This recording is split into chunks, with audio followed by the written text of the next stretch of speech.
What if Gaza had a more stable, moderate governing entity that would be less risky for Israel, less risky for USA?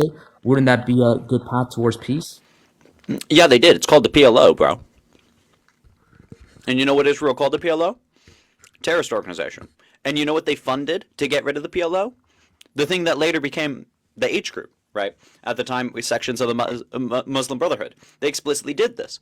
Israel made the problem worse, right? Actually, the Brigadier General of Gaza at the time explicitly said that they were funding Muslim jihadists in the area as a, quote, counterbalance to the PLO. The PLO was a mainly secular coalition of resistance fighters.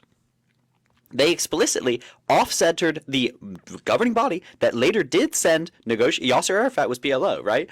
Who said, okay, we'll accept a two-state solution. They moderated their stance. They wanted to work with Israel, right? Israel did everything in their power to destabilize the PLO, attack the PLO. When the PLO went to the UN asking for a recognition of two-state solution, they called the PLO terrorists and threat to their national security.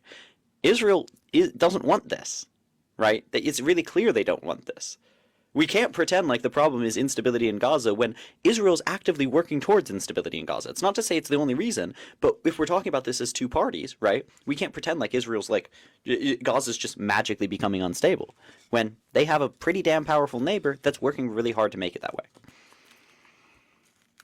So if it was more stable, and let's say they did send more people for working, more trust was trying to be developed, etc. So just working towards stability, wouldn't that be in the interests of Israel as far as, they're more trustworthy of their neighbor, and then they could slowly, decrease their occupation and just work towards a trust